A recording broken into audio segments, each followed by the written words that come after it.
Hello बच्चों, चलिए दिए गए प्रश्न को समझते हैं।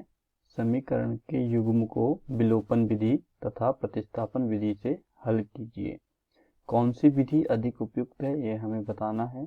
3x प्लस 4y बराबर 10 एक समीकरण दिया गया है। 2x माइनस 2y बराबर 2 दूसरा समीकरण हमें दिया गया है। ये दोनों रैखिक समीकरण युग्म है। इन रैखिक समीकरण युग्म को हम एक बार विलोपन विधि से हल करेंगे, एक बार प्रतिस्थापन विधि से हल करेंगे।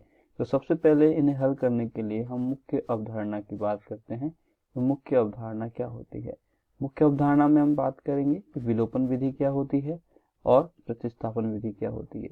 तो विलोपन विधि में क्या होगा, हमें दो चर दिए गए हैं x तथा y।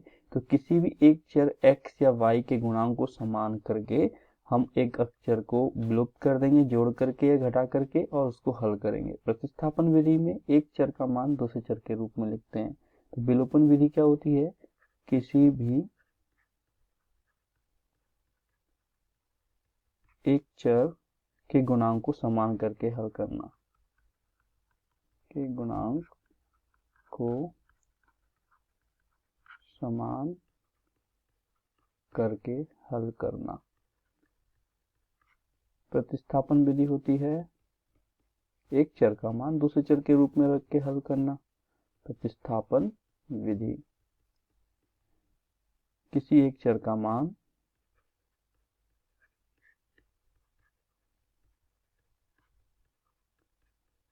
चर मतलब या तो x या फिर y का मान दूसरे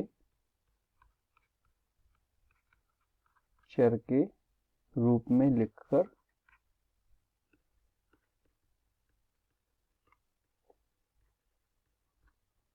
हल करना। चलिए प्रश्न में दिए गए समीकरण की बात करते हैं। हमें समीकरण दिए गए हैं 3x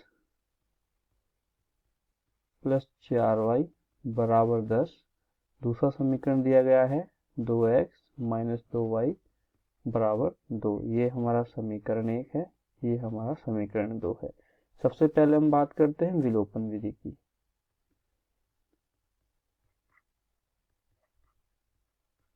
विलोपन विधि में हमने बताया था किसी भी चर x या फिर y के गुणांक को हम समान करेंगे।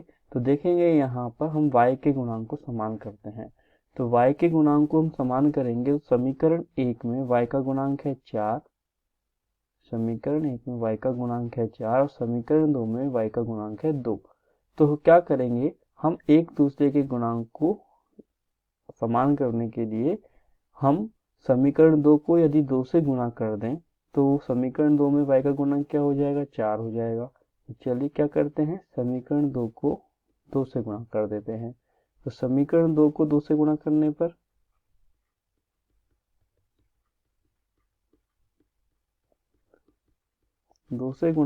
पर हमें प्राप्त होगा 2x minus 4x minus 4y बराबर 4। एक समीकरण ये आ गया हमारा 3।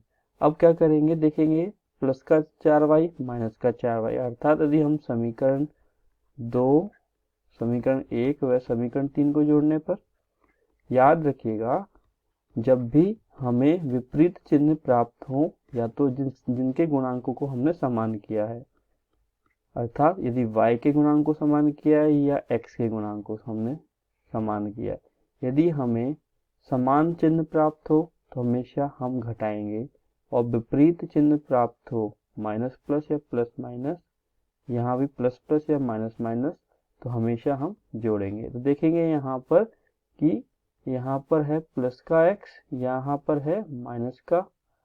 तो यहाँ से हम क्या करेंगे, जोड़ने से क्या होगा देखते हैं। देखिए पहला समीकरण हो गया 3x प्लस 4y बराबर 10। दूसरा समीकरण हो गया 4x माइनस 4y बराबर 4। हम जोड़ेंगे तो देखिए प्लस माइनस आपस में कट जाएंगे। 3 और 4 कितना होता है, 7x और बराबर में 14। तो हमें क्या प्राप्त हुआ है, 7x बराबर 14। तो यहाँ से आ जाएगा x बराबर 14/7, अर्थात x बराबर 2। x बराबर 2 हमें प्राप्त हो गया। x का मान किसी भी एक समीकरण में रख देंगे तो x बराबर 2 समीकरण 1 में रखने पर,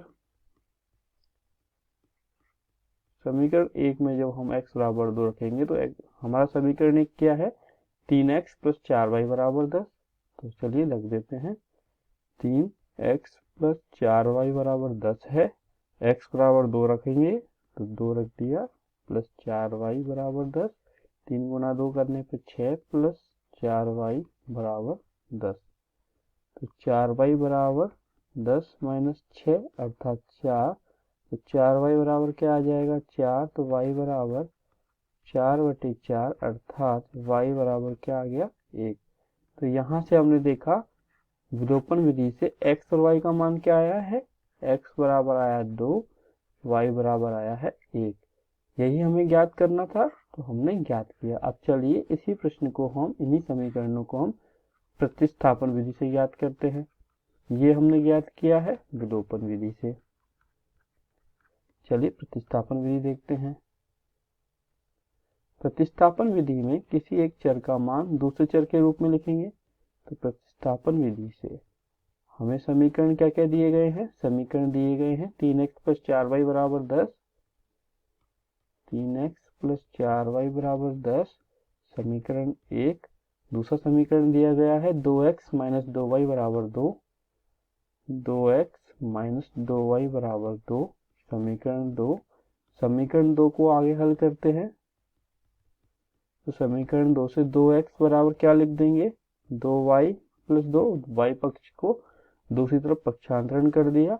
तो अब यहाँ से 2 में x बराबर क्या आ जाएगा, 2 माइनस लेंगे, y प्लस 1 और इधर से 2 नीचे आ जाएगा, 2 से 2 कट जाएगा। तो x बराबर क्या आ गया, y प्लस 1। ये हमारा समीकरण 3। तो समीकरण 3 से जो हमारा x का मान आया है, समीकरण 3 से x बराबर y प्लस 1 समीकरण 1 में रखने पर, क्योंकि हमने समीकरण 2 को हल करके x का मान निकाला है y के रूप में, और जिस समीकरण को हमने हल नहीं किया है उस समीकरण में हम मान रखेंगे, तो हम समीकरण 1 में हल रखेंगे। तो x बराबर y प्लस 1 समीकरण 1 में रखने से अब देखते हैं हमें क्या प्राप्त होता है। तो देखिए समीकरण 1 क्या है, 3x प्लस 4y बराबर 10 है। x बराबर हमें क्या रखना है, x बराबर y प्लस 1 रखना है। तो चलिए रख देते हैं, 3y प्लस 1 प्लस 4y बराबर 10। आगे हल करिए, 3y प्लस 3 प्लस 4y बराबर 10। यहाँ से आएगा 7y प्लस 3 बराबर 10, और हल करेंगे तो 7y बराबर 10 माइनस 3 अर्थात पक्षांतरण हमने कर दिया। तो हमें प्राप्त हो जाएगा 7y बराबर 10 माइनस 3 बराबर 7। तो y बराबर 7/7 अर्थात y बराबर क्या आ गया, 1। y बराबर 1 हमें प्राप्त हो गया। y बराबर 1 समीकरण 3 में रख देंगे, क्योंकि समीकरण 3 से में रखने पर, तो समीकरण 3 क्या है देख लेते हैं एक बार। समीकरण 3 है हमारा x बराबर y प्लस 1, समीकरण 3 यही है। तो चलिए लिख देते हैं, x बराबर क्या है, y प्लस 1। तो x बराबर 1 प्लस 1, तो x बराबर क्या आ जाएगा, 2। तो हमने देखा प्रतिस्थापन विधि से, प्रतिस्थापन विधि से हमें प्राप्त हुआ है x बराबर 2, y बराबर 1। तो देखेंगे आप, दोनों ही विधियों से हमने प्रश्न को हल किया है। विलोपन विधि से हल करने पर हमें मान प्राप्त हुआ है x बराबर 2 और y बराबर 1। ये हमने हल किया है विलोपन विधि से। इसी प्रकार हमने फिर प्रश्न को हल किया है प्रतिस्थापन विधि से, और प्रतिस्थापन विधि से भी हल करने के बाद भी हमें x बराबर 2 और y बराबर 1 ही प्राप्त हुआ है, अर्थात दोनों विधियों से मान समान प्राप्त हुआ है। हम किसी भी विधि से हल प्रश्न को कर सकते हैं। अधिक उपयुक्त विधि हमारे हिसाब से विलोपन विधि रहेगी। आशा करता हूँ जिस प्रकार हमने प्रश्न को हल किया है आपको समझ में आया होगा। धन्यवाद।